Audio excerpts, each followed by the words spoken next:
I work for Roadside Assistance, which basically means I'm the Uber of car problems. Sort of like a mobile mechanic. If you have a flat tire or dead battery, call your insurance for help. We're the guys they send out to assist you. It's not a bad gig, really, as I basically just cruise around the city all day listening to music and podcasts and waiting for a driver to get in a pickle. I have no coworkers or boss breathing down my neck, and I kinda get to just do my own thing. Now, as you can imagine, there are some dumb and strange people out there. I'm not knocking our customers, as 99% of the time they're wonderful and appreciative, and I've never actually had an overtly negative interaction with a customer. It's usually the other people hanging around that cause an issue. I've had a few interesting events, but honestly, most of them are more hilarious than anything. This obviously isn't exactly the place for that, but other than a few slightly uncomfortable situations, I've only ever had one incident, which I would classify as downright terrifying. It happened to me a few months ago, and ironically, it had nothing to do with a customer. I haven't told anyone about this until now. It's just very difficult to understand. Just to clarify, I'm not currently diagnosed with any mental illness aside from mild depression, and never had any hallucinations or bouts of psychosis in my entire life, nor do I use illicit drugs of any kind. As far as I know, I'm healthy. The reason isn't necessary to emphasize this twofold. One, this event is something I don't know how the hell to explain, and two, I'm honestly terrified of what the implications could be. It started like any other day. I mark up on the app I use to let dispatch know I'm available, and prepare myself for the day.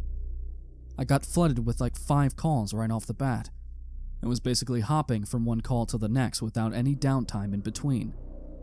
I prefer when it's that busy, because I make more money and the day goes by faster. Around 9 p.m. that night, things started to finally slow down a bit. After changing a woman's tire in a Costco parking lot, I realized I didn't have any other waiting calls. There was a Walgreens across the street, and I decided to just park and wait for another call. I browsed through YouTube and Reddit for maybe half an hour before realizing I was hungry, and decided to do something about it. The area I was in was basically at the furthest point in my patrol, and I wasn't really familiar with the area. After Googling what restaurants were nearby, I found a Taco Bell and punched it into the GPS. Much to my dismay, after about 3 minutes of driving towards it, I saw an odd sight in the road. Multiple police cars had sectioned off the area past the intersection. It must have been a car wreck or some kind of crime investigation, but either way, I couldn't go forward and follow the GPS. With an annoyed groan, I turned right and waited for the GPS to reroute. Apparently, the road that was blocked by the cops was the only real direct route to the Taco Bell, because the ETA on my screen switched from 7 minutes to about 12. The road on the screen winded and twisted into a forested area. In a few seconds, I was outside the small town, and onto the back roads that ran parallel to it. Thick walls of trees lined both sides of the road, and the sparse light from the small town soon diminished in the rear view. A steady torrent of rain was dripping down on my windshield, kept at bay by the rhythmic swipe of my wipers. Before long, the only source of light was that beaming from my headlights. I kept driving and saw no other cars along the road. A few minutes later, and a sudden annoying yellow light popped up on my dash, just as a road came into view on my left. My eyes drifted down, already anticipating the oil level light that routinely flicks on. I drive a Subaru which has an annoying tendency to burn oil, and every once in a while I have to top it off.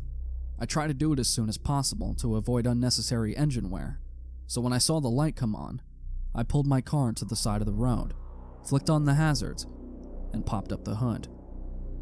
I stepped out, oil jug in hand, onto the side of the road at night, in a place I wasn't familiar with, on a rainy, ominous evening. Nothing bad has ever happened to anyone under those circumstances. Right?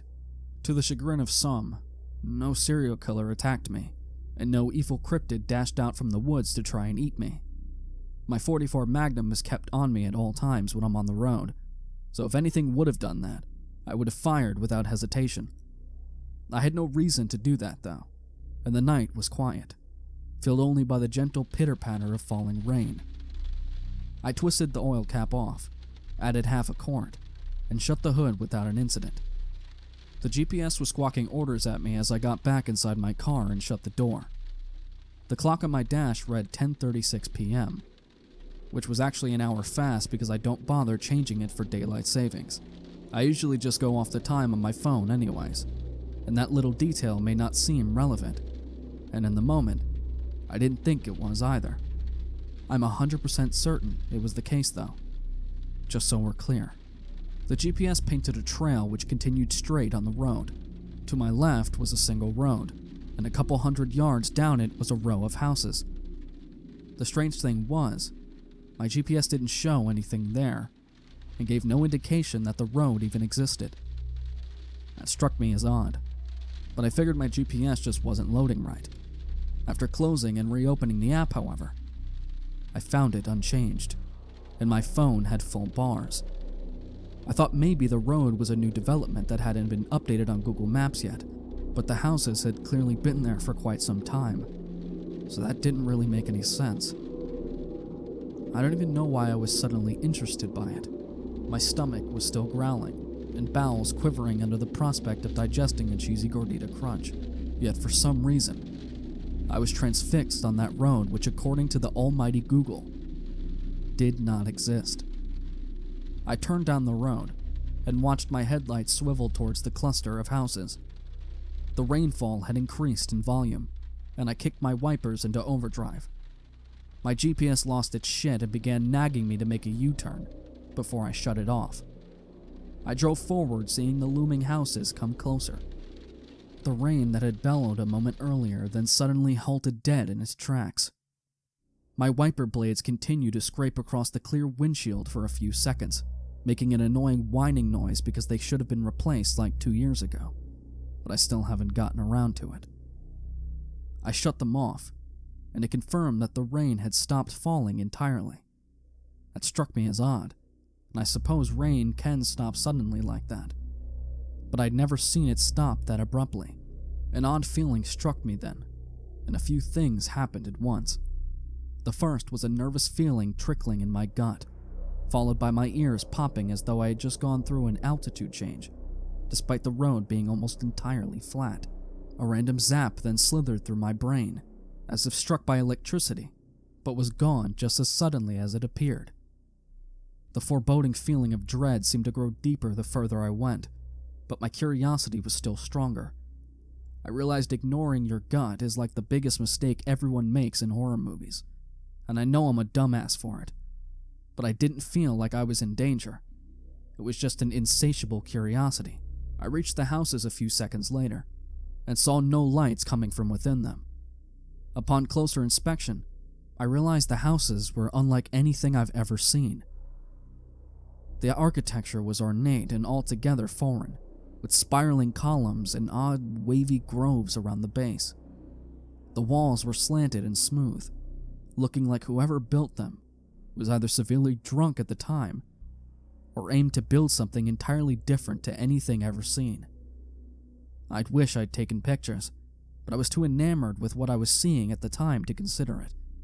The houses all seemed built in a similar style to the first one, and they looked like things that would have been more at home in the Star Wars universe or something. I could have almost written them off as some eccentric architect who just wanted to build something unique. But that wasn't the only odd feature. The numerous cars that lined the neighborhood were also different.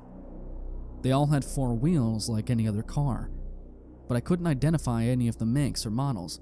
I'm usually pretty good at that too, because it makes my job a lot easier when searching for a customer. But I didn't recognize a single one, or even the logos on the back of them.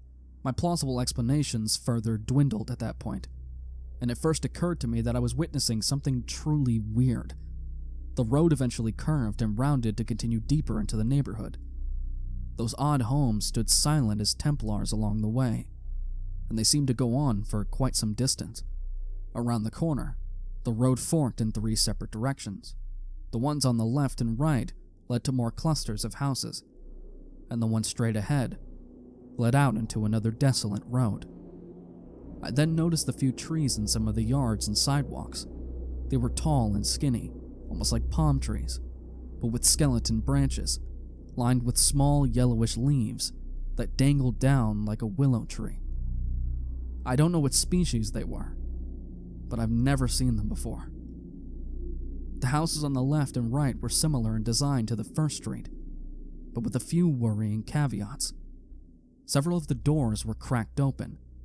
2 of the houses had a bunch of random debris scattered in the front yard, and one house looked like it had been struck by vandals with a broken front window and damaged door. It looked almost like the houses had been ransacked or struck by a mini tornado. I turned right, simultaneously enthralled and nervous about what I was seeing. Not sure what to expect next, but with a nervous tremble, I pulled out my .44 from underneath my seat and rested it on my lap. My GPS still had no clue where I was, and according to the app, I was aimlessly driving around in the middle of a forest. As I entered the new street, my headlights illuminated something up ahead, which made me freeze. I hit the brakes and saw something bipedal standing on the sidewalk, maybe 100 yards away. It was sort of twitching in this odd rhythmic pattern that seemed to repeat every few seconds.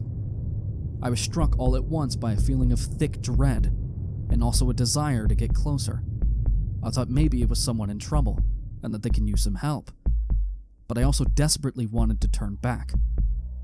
I drove onward, creeping closer and closer to the unnerving scene. My headlights finally revealed the images they'd hinted at earlier, and my jaw hit the floor. It looked like a person. 2 arms, 2 legs, and a humanoid head. But it was fuzzy, undefined, like I was viewing it through water. It seemed almost stuck in what I can only describe as a looping animation. It stood upright, and its head tilted back to what had to have been a very uncomfortable angle, before twitching for a moment and resetting at its original position. It didn't react at all to my presence, and I couldn't make out the details of its face. The way it moved was indescribably unsettling, and I had this subliminal feeling that I was seeing something that was never meant to be witnessed. Whatever that thing was, it was moving in a manner that was impossible for any ordinary human. I'd seen enough, and I put the car in reverse to turn around and leave. I kept my eye on that thing as I turned around, but it didn't alter its behavior in any way. As I flipped my car around, my heart sunk deep in my chest, as my eyes beheld something I had missed earlier. There was another one. It was on the driveway, hidden behind some odd vehicle from my original vantage point. It was humanoid like the other one, but it had no lower half. No legs. It was just a torso with arms and a head. It was crawling down the driveway, before reaching a certain spot, twitching, and transporting back to its original position, and repeating it all over. Just like the first, it didn't seem to notice me, or maybe it wasn't even capable of it. The red flags in my mind sprung higher than ever before, and I realized I had no explanation for what was going on. I just wanted to leave, and hit the gas pedal, bound for the same exit which I had entered through. As I retraced my route, I saw more of them. Dozens of them lining the houses I had previously passed through, and behaving in similar fashions to the first 2, twitching and moving around in a plethora of ways, before resetting into their original positions. I was in a full panic mode by then, and I just wanted to get out. By that point, I was speeding through the neighborhood, and I heard something crash behind me. In my rear view, I saw something enormous rise in the trees. It was shrouded in darkness, and consisted of only shadow. The thing rose several dozen feet taller than the trees around it, and its head slowly split open into an ocular shape, like one giant eye. An immense blue light beamed out from the opening socket, and it swiveled towards me. I heard the ground quaking behind me as the thing lumbered towards me, its eldritch gaze glaring and effervescent. I held my breath and slammed my foot down, causing my engine to roar loudly and my car to rapidly accelerate. I reached the end of the houses where I had entered, and the rain suddenly returned to pelt my car. I slammed my foot on the brake as my car came dangerously close to flying into the ditch. It groaned and screeched as my car slid into a stop in the middle of the road, the scent of smoldering rubber filling my nostrils. I took a moment to level out my breaths and mustered the courage to look in the rear view. There was nothing there. No sign of anything that I had seen earlier. I was back in the same spot I had pulled over to refill my oil, without a clue as to what I had just witnessed. It got even weirder than that, though. My eyes caught a glance of the dash, and the green LED light showed the time on the screen. 10:36 p.m. I know for a fact I was in there for at least 10 minutes, and yet time hadn't passed at all. I thought maybe it was broken, but the clock on my phone confirmed the same time. I thought I was really and truly screwed, trapped in some time-devoid dimension for eternity, without any hope of returning home. When the clock finally turned and read 10:37, my heart breathed an indescribable sigh of relief. I drove away from there, having lost my appetite entirely. I just drove home, despite my shift lasting another 2 hours. I was just so rattled by what had happened, I didn't care about anything but getting home. This was months ago. I still have no logical explanation. At first, I thought the whole thing was some incredibly vivid nightmare or bout of psychosis, but that doesn't explain why the time didn't pass. I guess maybe I'd subconsciously imagined the clock in my sleep, but the more I go along the route of thinking, the more unlikely it all seems. It just seemed way too real to have been a dream, which of course leads to the outlandish explanation that it actually happened, and I didn't hallucinate any of it. I've been back to that same location where this happened numerous times, but the neighborhood and the road aren't there. Nothing is. It's just a grove of trees alongside the road, with no indication that there was ever anything else. The whole event has left me with this overwhelming sense of existential dread, like maybe I was transported to a separate dimension or experienced a glitch in the Matrix. I both wish I had more answers and also that I could just forget it ever happened. I really don't even know how to end this, or even what to think anymore. If anyone has ever experienced anything like this before, please tell me. I still work the same job and can't really afford to leave it right now. I don't really expect to understand what happened, to be honest. But one thing is clear to me. Reality itself is more convoluted than I think anyone is ready to understand.